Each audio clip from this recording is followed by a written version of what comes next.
정치권 소식 짚어보는 아침의 맞수 시간입니다. 윤기찬 국민의힘 법률위 부위원장, 성지훈 전 더불어민주당 정책위 부의장 나오셨습니다. 안녕하세요. 국민의힘 장동혁 대표가 지난주 윤석열 전 대통령을 면회한 사실이 공개되면서 후폭풍이 이어지고 있습니다. 전당대회 당시 장 대표 발언과 여당 목소리 들어보겠습니다. 저는 당대표가 된다면 당의 대표로서 적절한 시점에 면회가 허용된다면 저는 면회를 가겠습니다. 네. 장동혁 대표의 윤석열 면회는 야수꾼이 신사를 참배하는 일본의 구구 세력의 망동과 다를 바 없습니다. 국민의힘은 윤석열과 다시 손잡고 제2의 쿠데타를 꿈꾸고 있는 거 아닙니까?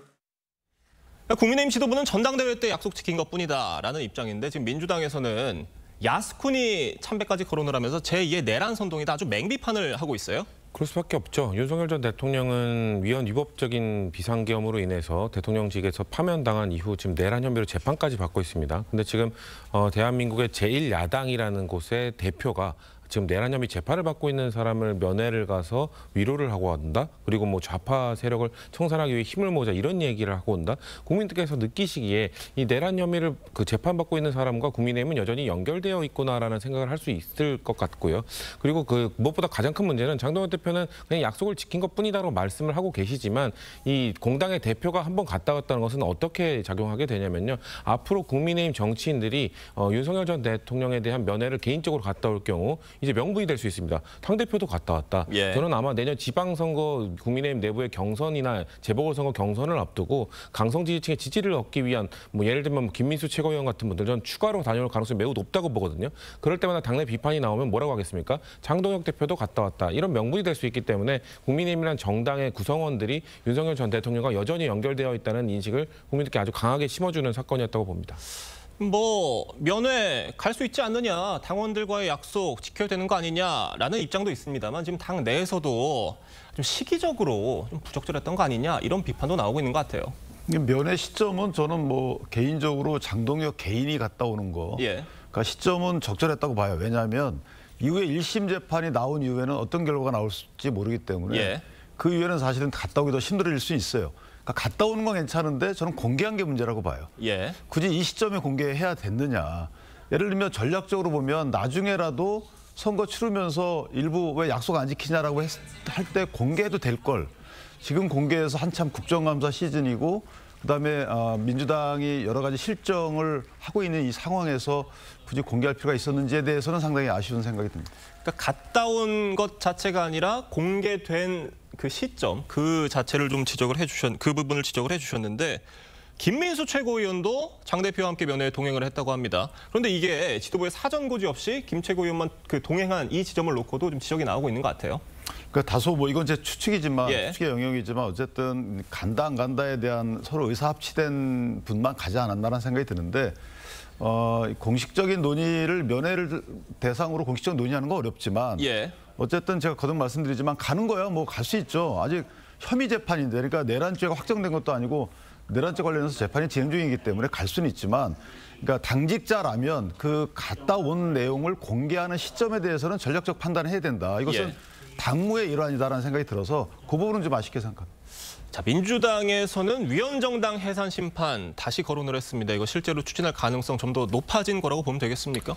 일단 민주당은 추진할 권한이 없고요. 그러니까 해산 제소는 법무부가 할 수 있고 심판은 헌법재판소가 하는 거잖아요. 민주당에서 근데 이런 이야기를 계속 꺼내는 것은 그만큼 부적절한 행동이라는 걸 지적하기 위함입니다. 그러니까 헌법 8조 4항에 따라서 정당의 운영이 민주적 기본 질서에 심각하게 침해될 경우 그 정당은 해산을 제소할 수 있다라고 되어 있기 때문에 윤석열 전 대통령의 행동 그리고 윤석열 전 대통령에 대한 체포영장을 집행하는 과정에서 그걸 막겠다고 뛰어갔던 국민의힘 일부 의원 들의 행동은 분명 그 8조 4항에 어긋나는 해당되는 일이거든요. 그렇기 때문에 그런 부분에 대해서 이번에 또 장동혁 대표가 윤석열 전 대통령을 면회하니까 민주당의 입장에서는 제소 권한이나 심판 권한을 갖고 있지는 않습니다만 그만큼 해산될 정도로 해산을 제소해도 될 정도로 심각한 문제라는 걸 지적하고 있는 겁니다. 어떻게 보십니까?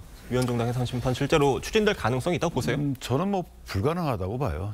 추진하게 되면 역풍을 맞을 수 있는 것이고 실제 만약에 국내심 의원 중에 일부가 그 연루된 혐의로 기소된다 하더라도 그래도 저는 청구하기 어렵다고.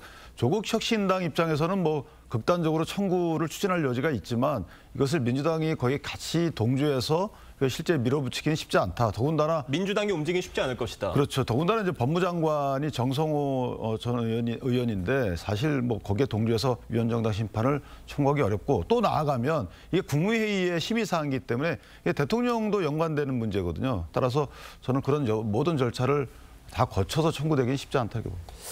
자, 당내에서 공개적으로 장 대표에 대한 반발 목소리가 나오면서 찬탄 반탄 내용이 이 시점에 재점화될 수 있다는 관측도 나오고 있습니다. 밖에서 보시기 어떻습니까? 그럴 것 같습니다. 왜냐하면 지금 국민의힘 내부에서 이견을 좀 자제하는 분위기였거든요. 예. 저희 민주당과의 뭐 대결, 뭐 그 싸움에 좀 집중하자라는 분위기가 좀 퍼져 있었는데. 국감 시기이니만큼. 그렇죠. 그런데 이번만큼은 뭔가 김지섭 의원을 비롯한 즉각적인 반응들이 나오고 있거든요.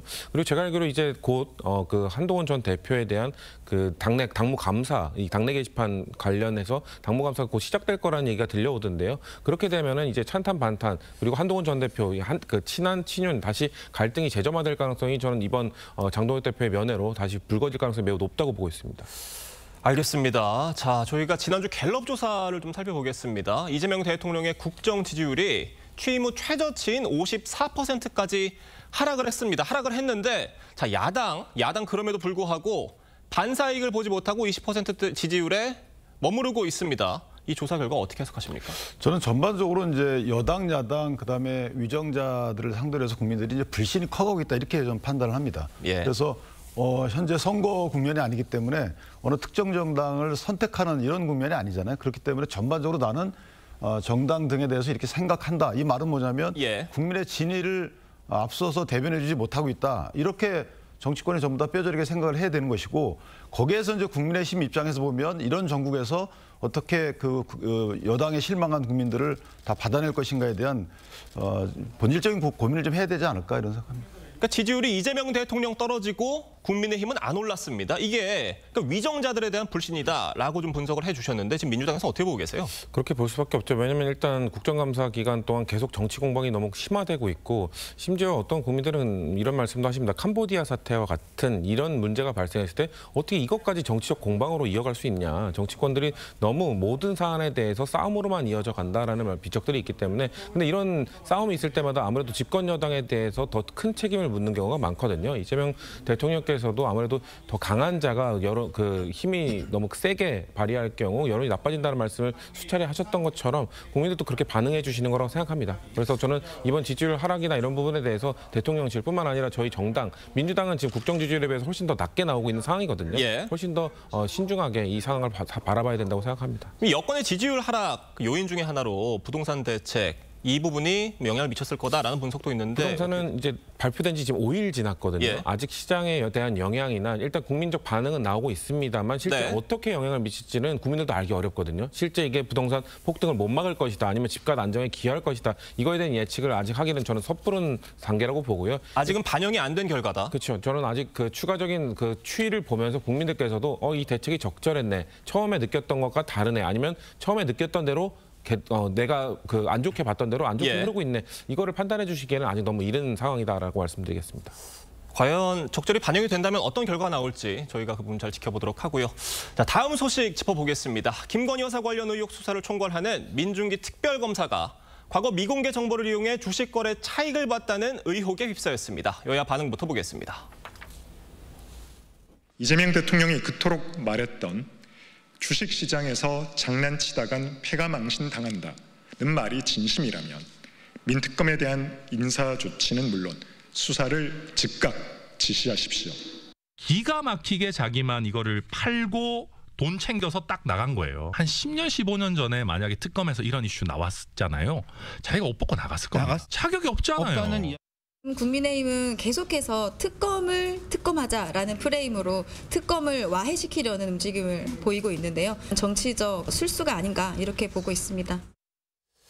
7천 명에 달하는 사람이 4천억 원의 피해를 볼 때, 그러니까 많은 사람들이 큰 피해를 볼 때 그야말로 민중기 특검은 기가 막히게 주식을 팔아서 차익을 실현을 했다는 건데 지금 그 의혹의 핵심에는 미공개 정보를 활용한 게 아니냐 이 지점이 있는 겁니다. 지금 해명도 나왔는데 아직까지 물음표는 사라지지 않고 있는 것 같아요. 근데 이제 민주당이 이 사건을 보는 시각이 이게 정치적 술수다 이렇게 평가하면 안 돼요.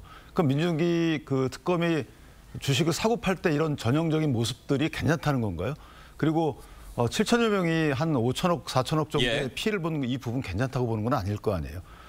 이거에 대한 평가를 저렇게 특검과 연관지어서 하면 안 되는 것이고 오히려 여기에 대한 정확한 평가를 내줘야 되는 것이고 전형적인 미공개 정보 이용 행태로 그런 모습을 보여주고 있어요. 그러니까 여기에 대해서는 글쎄 이게 특검을 다시 해야 될지 아니면 수사를 해야 될지 아니면 최소한 국회에 나서서 국정조사라도 해야 되는 사안입니다. 왜냐하면 여기에 연루된 사람들이 민중기 특검뿐만 아니고 실제 해당 그 항맥에 있는 고위 그 금융당국 사람들도 연관돼 있다 이렇게 보여지는 거예요. 그렇다면 이게 실제 파헤쳐 들어가 보면 어떤 그 있는 사람들이 많이 가미돼 있느냐 이거에 대해서는 국정조사를 할 필요가 있는 거죠.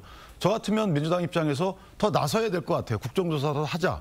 왜냐하면 자기가 싸게 사가지고 그것도 비상장 주식을 샀습니다. 아주 싸게. 그다음에 거래정지 당하기 직전에 이걸 다 팔았어요. 그 뭔가 여기서 보면 이거 자체로 봐도 이상한 거 아니겠습니까? 여기에 대해서 본인이 민중기 특검이 설득력 있는 해명을 내놓지 않으면 이 자체로 문제가 있는 거예요. 거기서부터 정치권의 평가는 시작이 돼야 된다 이렇게 생각합니다.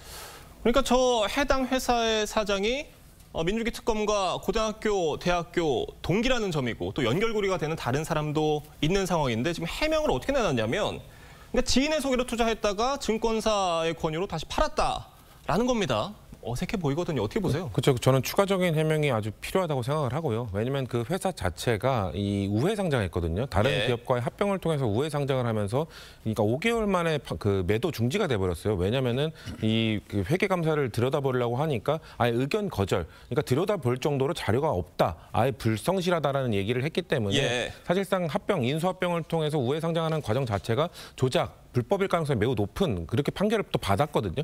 그렇기 때문에 민중기 특검이 과연 그걸 몰랐을 것인가, 모르고 투자했을 것인가, 그리고 이 폐지되기 직전, 그러니까 거의 상장되고 폐지될 때까지 1년도 걸리지 않았는데 그 사이에 뭔가 매도까지 하면서 수익을 실현했다는 것은 의심을 할 수밖에 없죠. 근데 저희가 이거에 대해서 정치적 공세로 이어지면 안 된다고 말씀을 드린 것은 민중기 검사 개인에 대한 비판은 당연히 있을 수 있고 저조차도 의혹이 풀리지 않는다고 말씀드립니다만 특검 자체를 흔들어서는 안 된다는 겁니다. 특검 자체의 취지, 이게 민중기 검사가 하자고 한 특검이 아니잖아요. 국민들이 필요로 했고 그래서 국회에서 하자고 했고 민중기 검사를 임명한 것이기 때문에 특검 자체의 필요성, 김건희 그 전 여사에 대한 이런 조사 가능성에 대해 조사 필요성에 대해서는 이거를 흔들어서는 안 된다는 말씀을 드리고 있는 겁니다. 그러니까 지금 이 사안에 대해서 민중기 특별검사가 김건희 여사를 수사할 때 이 해당 회사의 주식을 김건희 여사도 매도한 그 문제에 대해서 어떤 범죄 혐의의 케이스로 언급이 됐었다는 거예요. 이게 무슨 내가 해봐서 아는데 이런 것도 아니고 참 공교로운 상황인 것 같아요. 그러니까 이게 이 회사와 관련돼서 나온 이유가 이제 김건희 여사가 나는 주식 잘 모른다라고 하니까 이 그 해당 회사의 신주 인수권부 사채를 샀던 적이 있다. 그러니까 이건 잘 아는 사람만이 하는 거기 때문에 이 문외한이 아니다 이런 취지거든요. 그럼 거꾸로 얘기하면 민중기 특검도 문외한이 아닌 거죠. 뭔가 알고 했다 이렇게 저희가 추정이 가능한 것이고 무엇보다도 민중기 특검과 관련돼서 수사를 하는 데 있어서 지휘권이 어느 정도 제한돼야 돼요. 이 지금 김건희 특검의 주된 수사 대상은 뭐냐면 삼부토건 주식 투자, 그다음에 도이치모터스 기소됐습니다만 이런 것들이기 때문에 관련돼서 수사 지휘를 하시는 분이 어쨌든 물밑에서 어떤 식으로 연관돼 있을지 모르는 해당 그 회사에 대해 주식을 투자했던 이력이 있는 분이에요. 그것도 비정상적으로 보이는 거죠. 그렇다면 여기에 대해서 일단 민중기 특검은 스스로 나는 이런 범위 내에서는 수사 지휘를 하지 않겠다. 이 정도의 선언은 해야지만 본인이 떳떳하다 할지라도 그래야지만 수사 전체에 대해서 국민적 의심이 걷어들이는 것이지 그냥 아무것도 가만히 있으면 그걸 될 문제가 아니거든요. 그러니까 김건희 여사가 도이치모터스 주가 조작 의혹에 대해서 난 주식 잘 모른다라는 입장을 유지를 하고 있는데 지금 수사 과정에서 그분에 대한 반박을 하기 위해서 이 해당 회사에 주식 사지 않았느냐라고 제시를 했다는 겁니다. 그러니까 과연 이 의혹에 대해 이 같은 의혹을 지금 민중기 특검도 받고 있는 건데 어떤 정당성 논란이 불거질 수밖에 없을 것 같아요. 그럴 수 있습니다. 그렇기 때문에 저는 아까 민중기 특검이 실제 본인이 좀 더 적극적인 해명을 해야 된다고 말씀을 드린 것이고요. 저는 변호사님께서 말씀하신 것처럼 김건희 여사 특검, 김건희 특검에서 다루고 있는 16개의 혐의가 많잖아요. 그러니까 근데 주식 투자와 관련된 그리고 민중기 검사가 의심을 받을 수 있는 수사와 관련돼서는 손을 떼겠다라는 얘기를 하는 것도 좀 필요하다고 생각하고요. 그리고 아마 고발이 이루어졌기 때문에 조사나 수사가 분명히 이루어질 가능성이 높다고 생각합니다. 제가 봤을 때는 이거는 혐의점이 지금 추가적인 해명을 안 한 상황에서는 충분히 조사까지 이루어질 수 있다고 보기 때문에 저는 필요에 따라서는 특검 기간이 종료된 이후에 사실 특검 종료 이후에도 공소유지나 이런 역할을 맡게 되는데 그런 역할에서 물러날 가능성도 전 배제할 수 없는 상황이라고 봅니다. 그 야권에서는 수사 대상인 김 여사와 같은 종목으로 돈을 번 것 자체가 모순이라면서 사퇴를 촉구하는 목소리도 나오고 있습니다. 또 도둑이 도둑 잡는 상황이다라는 비판까지도 나오고 있는데 뭐 고발 예정이라고 해요? 사퇴는 상당히 복잡한 문제가 좀 야기되긴 있어요. 특검 제도 자체가 어떻게 될지에 대한 법적 평가를 거쳐야 되는 거거든요. 특별검사 사퇴하면 그 특검이 과연 유지가 되느냐 이런 문제가 좀 있을 수 있습니다. 그래서 저는 어쨌든 상당 범위 수사에서 손을 떼야 되는 부분은 기본적으로 맞는 것이고 그다음에 이제 고발이 돼야 되죠. 사실은 돼야 되는데 하겠죠. 근데 이게 공소시효 문제가 있었기 때문에 실제 2010년도 8월까지 그러니까 2010년도 3월 이전에 모든 걸 다 팔았다고 좀 알려지고 있어요. 그렇다면 공소시효가 이게 과연 인정되지 어렵지 않을까. 그다음에 손해배상도 지금 7천여 분 입장에서 보면 어쨌든 손해배상의 대상도 될 수 있지만 그 부분도 넉넉치 않아요. 그래서 저는 여야가 합쳐서 이거를 공소시효 중지를 위한 입법안을 내는 것이 맞지 않겠는가. 그러니까 자본시장법의 경우에는 늦게 밝혀지기 때문에 실제 공소시효가 없거나 또는 30년으로 늘리자라는 아마 이게 입법안도 나왔던 것으로 제가 기억하고 있거든요. 그렇다면 그 문제의식을 특정인에 대해서는 적용치 않을 이유가 없잖아요. 진영에 따라서. 그렇다면 이번에 여야가 원내대표가 모여서 이거 공소시효 정지하는 법안을 내자. 또는 뭐 공소시효 관련 손해배상 관련해서 가능하도록 하자. 이런 정도의 입법 논의는 국민을 위해서 할 필요가 있지 않을까라는 생각을 합니다. 민중기 특검에 대한 사퇴 요구 어떻게 보고 계십니까? 민주당에선? 안타깝게 보고 있죠. 왜냐하면 일단 저희가 볼 때 이건 민주기 특검이 아니라 김건희 특검입니다. 그러니까 김건희 여사에 대한 수사와 그 수사가 이루어져야 되는 부분은 국민들께서 원하시는 부분이기 때문에 이 민중기 검사 한 명이 흔들리는 것 때문에 이 전체 특검에 대한 의혹이나 신뢰성 자체가 실추되는 것은 매우 안타깝게 보고 있고요.